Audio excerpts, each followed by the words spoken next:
Hello everyone, welcome back to the channel. This is Kim aka LEGO Artisan. I hope you're having a good day as always. And in this video, we'll be featuring my mock on the Ninjago city. It doesn't have a specific name, but it's mostly the parts that I have as spares from the other buildings or sets that I've purchased over the last 2 years. It's 5 stories high, which is 1, 2, 3, 4, and the 5th one over here. And it's very random when it comes to the parts that I've used, considering that it doesn't come from any specific set. And mostly I just use the spare parts that I have from my collection.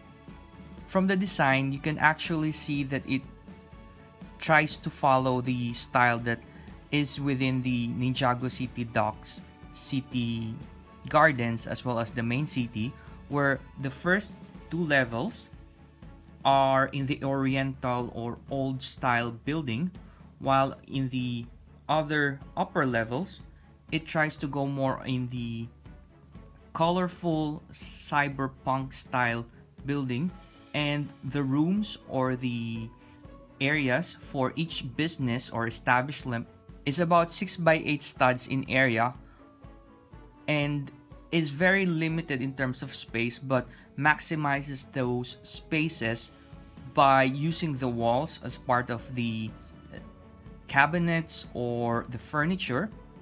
And as we go through each level, I'll show you how I utilize the limited space for each business or establishment in a way that we could maximize a 16 by 32 base plate. Now, the main reason I am doing this now is actually because I'm planning to move this set or this mock into a 32 by 32 base plate. I'm expanding the side and turning it into a full base plate modular building. That is because I have accumulated a few parts now in terms of extra pieces that I intend to use in my LEGO town. However, some of the colors are too vibrant in my LEGO town, specifically in the main area, which would normally come from sets like the Friends theme or the Ninjago theme itself. So I intend to use it mainly on Ninjago now, so that I will still maintain the color scheme that I have for my LEGO city, which is more on the neutral pastel and slightly more realistic colors that you would see in buildings. So for the Ninjago style, since it's separate from the main city area or the town area, I could go wild and use some colors that I wouldn't normally use in my LEGO town.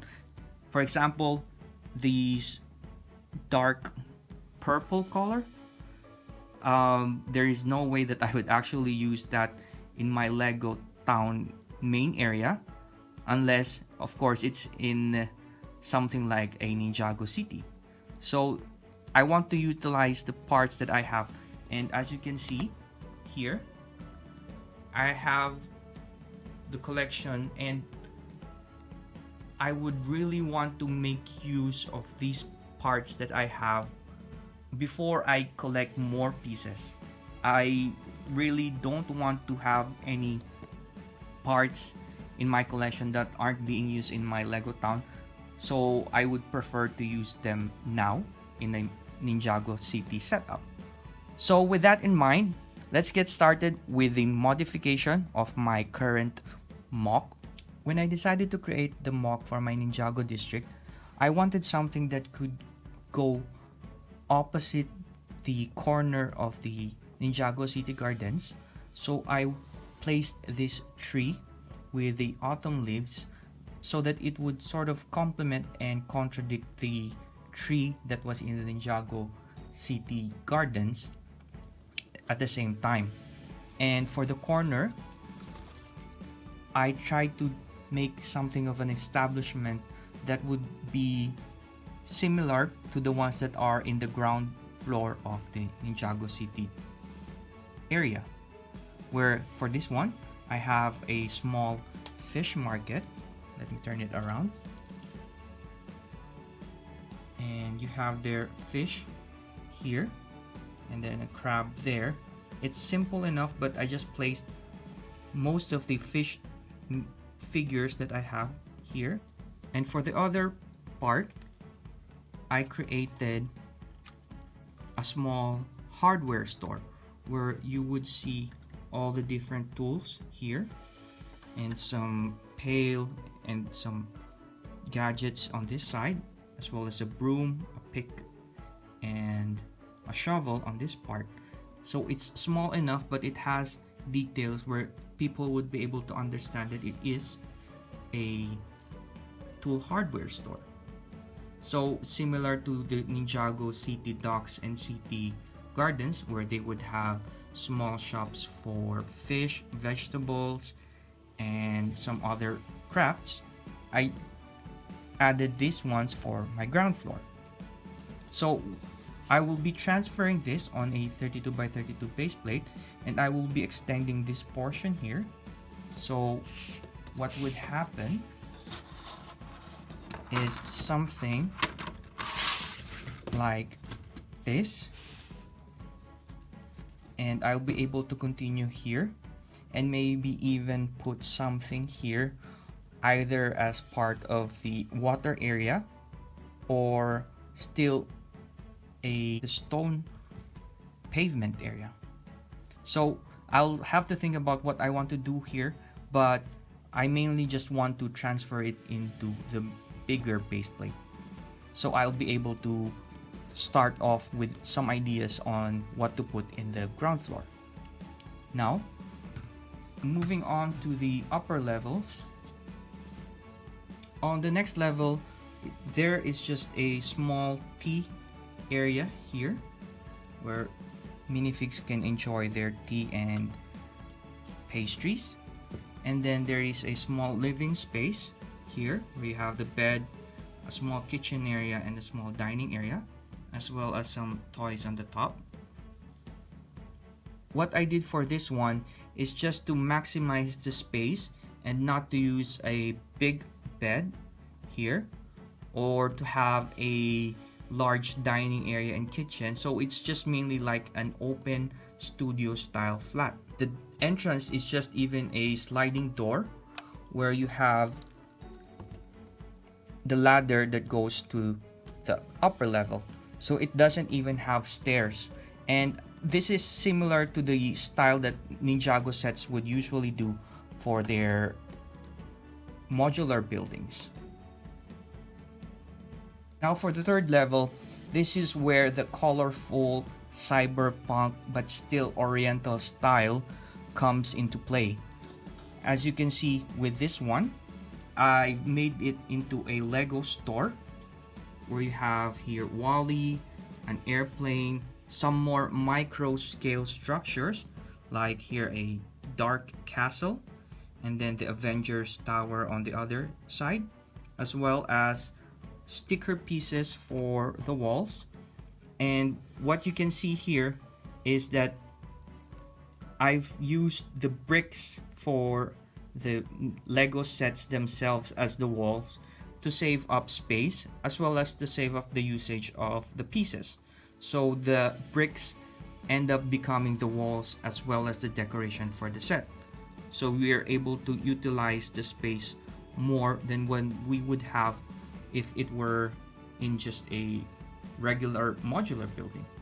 So for this one, I also use these modified 2x2 plates to have an oriental style awning where you have sort of this tiled roof, as well as some more details here on the side of the building.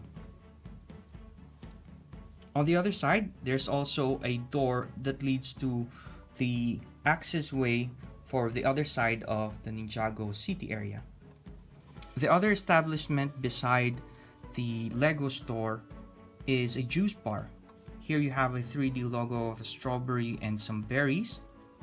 On the other side is a pineapple and some berries as well. And here's the entrance. There is an ATM here. And then here you have a small area where you can make juice, this here. And then you have the cash register on this area. So rotating it, you will have there also a sink. And here are some juice and vegetables and fruits used for making the juice.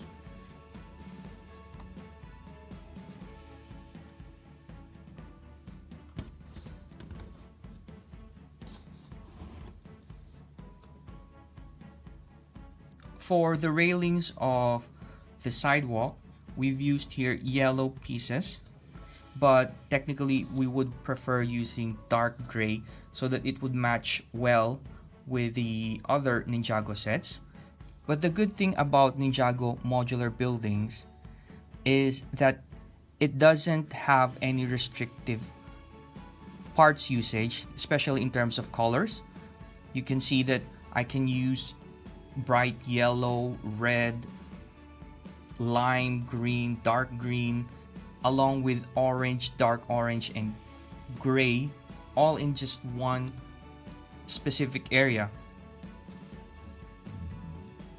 and still make it look cohesive in a way, while you cannot really do that in a normal modular Lego City setup without having them look messy. So that's one advantage with a Ninjago modular setup. You can use as many colors as you want, as bright as you want, or as dark as you want. Anything is possible with the Ninjago sets. This one comes from an official LEGO Ninjago set, and I used it as a battleground for our ninjas, where they're trying to get some mystical artifacts or whatnot. And you can see here some play features where you have a book, and you have here a vase that can be opened up, where on the other side there's a hidden artifact. So this one is just a modification of an existing set to match and complement the rest of the building. This last part is mainly from a Lego Batman set called the Joker Manor. If you're familiar with that set, you would know this portion here, the yellow pieces used for the telescope. And what I've done here is turned it into somewhat of a fruit slash flower, like a pear shape. And then here you have these dark purple colors that is just for potential use for a hidden room or the headquarters for the bad guys. Right now, it's just a storage for these 4 golden Harry Potter minifigs, but I intend to remove them and replace it with some gears or office for the headquarters of the bad guys. So now that I've shown each level of my MOC for the Ninjago City area, I will now move this base onto a 32 by 32 base plate. Let's get started. So there we have the first part of our LEGO Ninjago District expansion, where we did the overview of the existing MOC that we have in our town and the transfer to the 32 by 32 base plate. So we now have the potential to add more buildings and establishments on this side. And what I think I could add immediately is the shrimp shack from the hidden side set. And I think the theme matches well with the Ninjago sets, and we can make this work as the base for our ground floor. So I will be doing that in the upcoming videos, not necessarily the next video after this one, but in future videos that we'll be posting. So, if you enjoyed this video, please click the like button and the subscribe button. Please turn on the notification bell. And also, if you have recommendations on what MOCs or existing sets we can add to our Ninjago corner, please let me know in the comments down below. Until next time, bye!